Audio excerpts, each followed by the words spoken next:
Hello everyone. आज के video lecture में हम इंट्रोडक्शन ऑफ रिसर्च मेथोडोलॉजी पर बात करेंगे, जिसमें meaning of research and objective of research पे बात होगी। बीएससी फोर्थ ईयर के रिसर्च मेथोडोलॉजी पेपर, जो कि कंपलसरी पेपर है, इसके यूनिट 1 का ये पार्ट 1 है, जिसमें मैं आपको meaning of research, objective of research, motivation in research, types of research के बारे में बताऊंगा। बाकी के चैप्टर्स जो हैं वो अगले पार्ट में आपको मिलेंगे। तो आइए शुरू करते हैं इंट्रोडक्शन ऑफ रिसर्च मेथोडोलॉजी। सबसे पहला चैप्टर है हमारा मीनिंग ऑफ रिसर्च। रिसर्च का मतलब क्या है?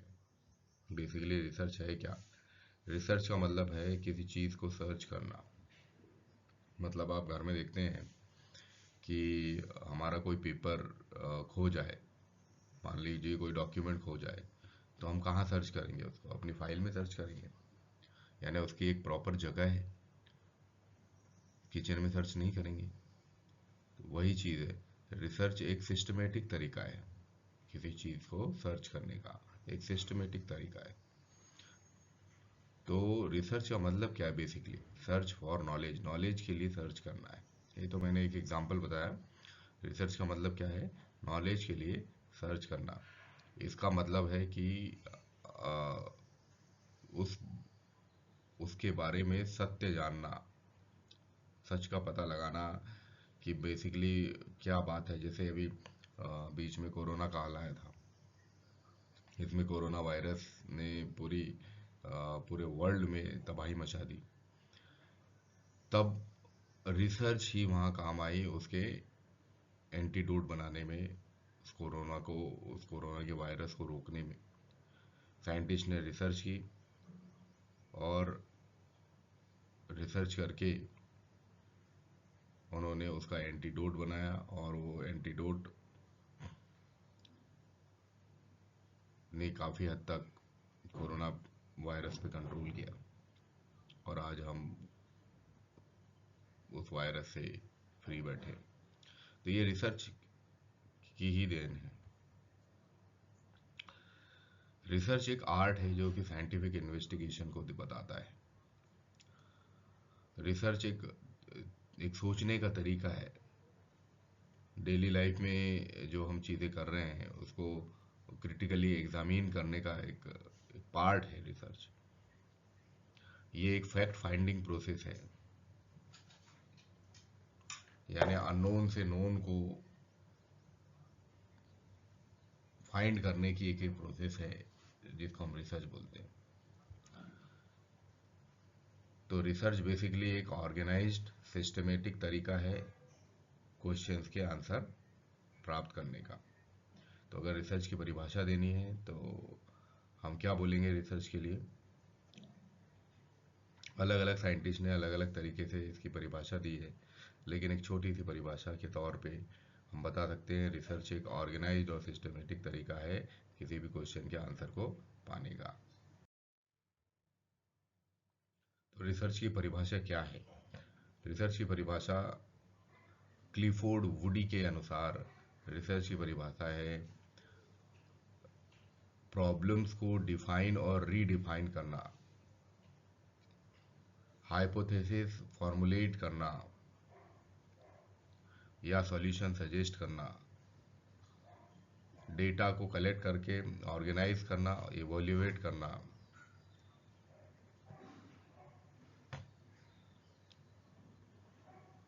और कंक्लूजन तक पहुंचना,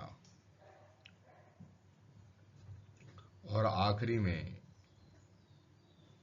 कंक्लूजन को केयरफुली टेस्ट करना, ताकि ये बताया जा सके कि वो फॉर्मुलेटिंग हाइपोथेसिस के लिए फिट है या नहीं। मतलब क्लिफोर्ड वुडी ने बताया, defining and redefining problems, formulating hypotheses or suggested solutions, collecting, organizing, and evaluating data, making deductions, and reaching conclusions, and at last, carefully testing the conclusion to determine whether they fit the formulating hypothesis. ऐसे ठीक ऐसे ही Redmayne और मूरी ने research को define किया कि research एक systematic effort है नया नॉलेज गेन करने के लिए, systemized effort to gain new knowledge. ठीक इसी तरह स्लेसिंगर और स्टेफेंसन ने 1930 में बताया कि रिसर्च थिंग्स को मैनिपुलेट करने का कॉन्सेप्ट या सिंबल्स को मैनिपुलेट करने का ताकि एक तरीका है ताकि करेक्ट नॉलेज और वेरीफाइड नॉलेज किसी एक प्रॉब्लम के बारे में पता चल सके, और वह जो करेक्ट नॉलेज है वो किसी कंस्ट्रक्टेड थ्योरी में यूज किया जा सके। सो बेसिकली स्लेशिंगर ने बताया कि the manipulation of things concept और symbols for the purpose of generalizing to extend correct or verify knowledge, whether that knowledge adds in construction of theory or in practice of an art। तो ये तीन तरह की definitions हैं, तीनों में से कोई भी एक डेफिनेशन आप लिख सकते हो। सबसे छोटी डेफिनेशन रेडमैन और मूरे की थी, systemized effort to gain new knowledge, इसको भी आप लिख सकते हो। या मेरे हिसाब से रिसर्च एक सिस्टमेटिक ऑर्गेनाइज तरीका है रिसर्च प्रॉब्लम्स को के सॉल्यूशन ढूंढने का, क्या आंसर ढूंढने का, बस ये भी आप लिख सकते हो। अब आते हैं चैप्टर 2 पर। चैप्टर 2 में हम बात करेंगे ऑब्जेक्टिव ऑफ रिसर्च की, एम और purpose.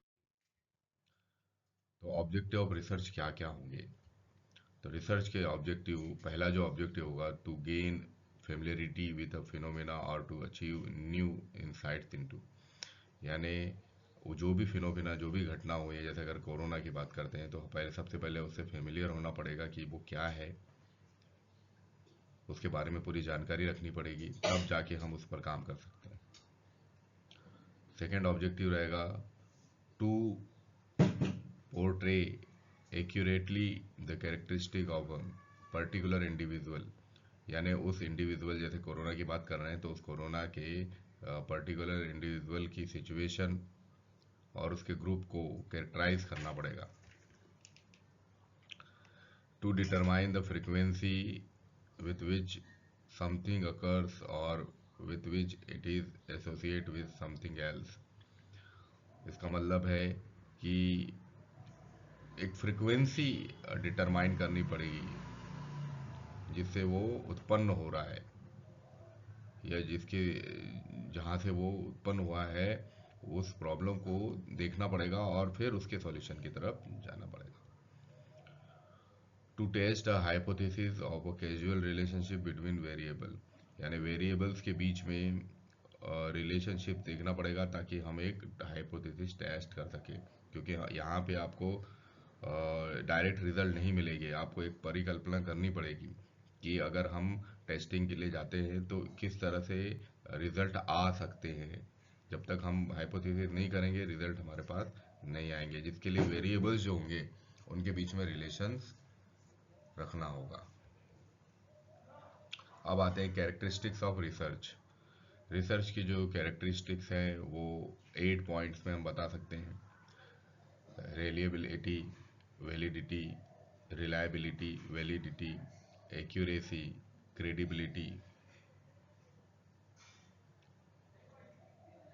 Generalisability, empirical, systematic approach और कंट्रोल्ड, ये सारे रिसर्च की character. Chapter 3, motivation in research. Research में मोटिवेशन के लिए कुछ पॉसिबल स्टेप्स यूज करते हैं, जिनमें से सबसे पहला है रिसर्च क्यों करना चाहता है व्यक्ति। रिसर्च इसलिए करना चाहता है कि एक रिसर्च की आपको डिग्री मिल जाए जिसके कई सारे बेनिफिट्स आपको मिलेंगे। इसके अलावा वो जो इंटरेस्टेड होता है रिसर्च में वो चैलेंजेस को फेस करना चाहता है, अनसॉल्व प्रॉब्लम को सॉल्व करना चाहता है। तो ये सारी प्रॉब्लम्स को सॉल्व करने के लिए वो रिसर्च में इन्वॉल्व रहता है। इंटेलेक्चुअल जॉय, क्रिएटिव वर्क के लिए रिसर्च में इंटरेस्टेड होते हैं हम। सोसाइटी के लिए कुछ सर्व करना हो उसके लिए रिसर्च बड़ी इम्पोर्टेंट है। रिसर्च के थ्रू हम सोसाइटी को भी सर्व कर सकते हैं। जैसे जिन साइंटिस्ट ने कोरोना की वैक्सीन्स बनाई, उन्होंने सोसाइटी को एक बड़ा ही अमूल्य गिफ्ट दिया। ये रिसर्च की वजह से पॉसिबल हो पाया। रिसर्च आपको रिस्पेक्टेबिलिटी देता है, आपकी रिस्पेक्ट बढ़ती है। अगर आप जेन्युइन रिसर्चर हैं तो आपकी रिस्पेक्ट बढ़ेगी। तो ये कुछ मोटिवेशनल रिसर्च से जुड़े थॉट्स हैं, और इसके अलावा बहुत सारे थॉट्स हैं। गवर्नमेंट एम्प्लॉयमेंट कंडीशंस में ये जो यूज़ हो सकते हैं, नई चीज़ों को जानने की क्यूरियोसिटी,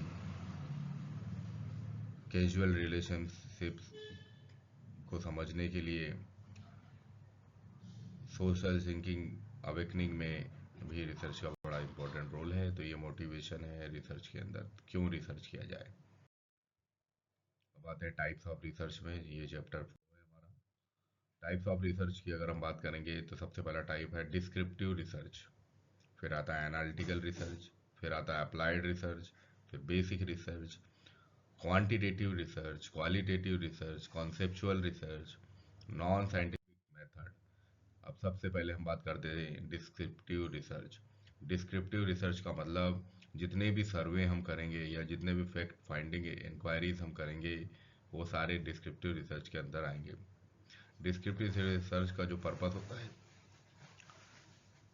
जो प्रेजेंट में जो भी प्रॉब्लम्स चल रही है उन प्रॉब्लम्स को के ऊपर काम करना होता है। जैसे कि पोस्ट फैक्ट रिसर्च। तो रिसर्चर का जो वेरिएबल्स पर कोई कंट्रोल नहीं होता है, ये सिर्फ एक रिपोर्ट पेश कर सकता है कि क्या हुआ और कैसे हुआ। जैसे भोपाल गैस में जो भोपाल गैस कांड हुआ था, उसमें मिथाइल आइसोसाइनाइड जो थी उसने बहुत तबाही मचाई थी। तो ये वेरिएबल थिंग थी जिस पर रिसर्चर का कोई कंट्रोल नहीं है, लेकिन वो यहाँ पे रिसर्चर यहाँ पे ज़रूर बता सकता है कि अगर हम उस मिथाइल आइसोसाइनेट को कुछ और मान लो गैस के टर्म्स में ना, उसके अलावा कुछ और रिप्लेसमेंट अगर उसका ले लेते तो शायद इतनी जाने नहीं जाती। तो बहुत सारी चीज़ें हैं। तो ये जो वहाँ पे गैस जो थी वो क्या था, वो एक वेरिएबल था, और जिस वेरिएबल की वजह से ही इस तरह के इतनी बड़ी घटना हुई। तो रिसर्चर का काम है इस तरह की प्रॉब्लम्स को ढूंढ के और उनके सॉल्यूशन की तरफ जाना। कि हो सकता है उसकी जगह कोई और रिप्लेसमेंट ले सकते थे, उस गैस की जगह कोई सॉलिड ले सकते थे, कोई लिक्विड ले सकते थे जो कि पेस्टिसाइड्स बनाने में काम आता, क्योंकि उस फैक्ट्री में पेस्टिसाइड्स बनते थे। तो ऐसा कुछ मटेरियल ले सकते थे और इतनी जानें बचाई जा सकती थी। तो ये डिस्क्रिप्टिव रिसर्च के अंदर आएगा। इस डिस्क्रिप्टिव रिसर्च के और भी सब डिविजन्स हैं, जिनमें सर्वे research, correlation study, comparative study और केस स्टडी आते हैं। तो केस स्टडी के लिए आप भोपाल गैस ट्रेजडी को देख सकते हैं। ये एक केस स्टडी की तरह ही है, और उसके थ्रू आप कई सारे आप रिजल्ट्स आप बता सकते हैं। अब नेक्स्ट आता है analytical research. Analytical research mainly किसी भी प्रॉब्लम की डेप्थ स्टडी करने के लिए, और उसके बारे में जो इन्फॉर्मेशन अवेलेबल है तो उसको कॉम्प्लेक्स फिनोमेना के टर्म्स में एक्सप्लेन करने के लिए यूज़ होता है। इसके लिए जो रिसर्चर है फैक्ट का उपयोग करता है, जो कि इंफॉर्मेशन ऑलरेडी अवेलेबल है उसके बारे में उसका उपयोग करता है, उसको एनालाइज करता है और उसको क्रिटिकली इवेल्युएट करता है। सब डिविजन्स जो है एनालिटिकल रिसर्च के, वो है हिस्टोरिकल रिसर्च, यानी हिस्ट्री के बारे में हम रिसर्च करेंगे कि भाई बाबर आए तो बाबर ने क्या किया, या हिस्ट्री में जो हमारे फर्स्ट वर्ल्ड वार हुआ, सेकेंड वर्ल्ड वार हुआ, वो कैसे हुआ, ये सारा हिस्टोरिकल रिसर्च के अंदर आएगा। फिलोसॉफिकल रिसर्च आएगी इसके अंदर, रिव्यूज आएंगे। ऑलरेडी अगर किसी ने पेपर लिख रखा है तो उसके पेपर में और क्या कमियां हैं, क्या और चीज़ें ऐड कर सकते हैं, क्या चीज़ें रिमूव कर सकते हैं, ये रिव्यू के अंदर आएगा। रिसर्च सिंथेसिस आएगा, जिसको मेटा सिंथेसिस कहते हैं। तो ये रिव्यू का एनालिसिस करता है, जो कि ऑलरेडी पब्लिश्ड हो गया है। तो ये सारे एनालिटिकल रिसर्च के सब डिविजन्स हैं। अब आते हैं अप्लाइड और एक्शन रिसर्च में। अप्लाइड और एक्शन रिसर्च में अगर हम बात करें तो अब यहाँ एप्लीकेशन का काम होता है। कोई भी प्रॉब्लम है उसका सॉल्यूशन इमिडिएटली आपको देना होगा। तो ये सोशल और पॉलिटिकल ट्रेंड्स के लिए बड़ी इम्पोर्टेंट है। ये एक पर्टिकुलर इंस्टीट्यूशन को अफेक्ट करता है, अप्लाइड रिसर्च। तो यानी अगर हम किसी इंस्टीट्यूशन की बात कर रहे हैं, मतलब वो अप्लाइड रिसर्च की बात कर रहे हैं। इसके भी कुछ टाइप्स हैं, जैसे मार्केटिंग रिसर्च। मान लो कोई पापड़ के बारे में सर्वे कर रहे हैं, तो वो इस अप्लाइड रिसर्च या एक्शन रिसर्च के अंदर आएगा। Evaluation research.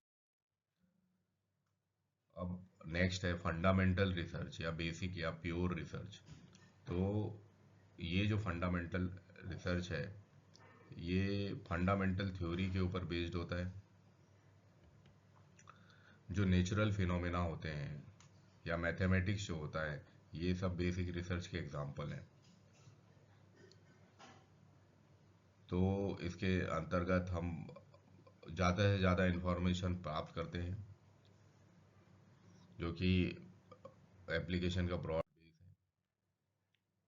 फिर आती है क्वांटिटेटिव रिसर्च। ये क्वांटिटी या अमाउंट पर बेस्ड होती है, जिसको मेज़र किया जाता है।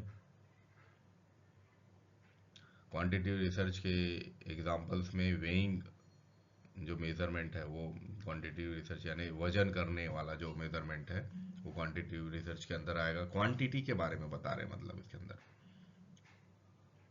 अमाउंट के बारे में बता रहे हैं, तो क्वांटिटेटिव रिसर्च। क्वालिटेटिव रिसर्च में क्या होगा? क्वालिटेटिव रिसर्च में हम क्वालिटी के बारे में बताएंगे,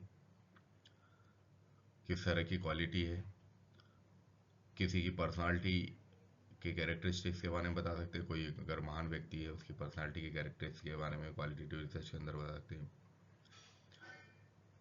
इसमें वेरिएबल्स का उपयोग किया जा सकता है क्वालिटेटिव रिसर्च को मेजर करने के लिए। इसके अंतर्गत word association test, sentence completion test आ सकते हैं। फिर कॉन्सेप्चुअल या एक्सपेरिमेंटल रिसर्च। ऑब्वियस सी बात है, एक्सपेरिमेंटल रिसर्च जो रहेगी, वो कुछ एब्स्ट्रैक्ट आइडिया या थ्योरी के ऊपर बेस्ड रहेगी। इसको लेबोरेटरी के अंदर हम कर सकते हैं। इसके लिए हम नए कॉन्सेप्ट डेवलप कर सकते हैं या री इंटरप्रिटेट कर सकते हैं जो पहले से चीज़ें मौजूद हैं उनको। एस्टेब्लिश कॉज या इफेक्ट रिलेशनशिप को बता सकते हैं।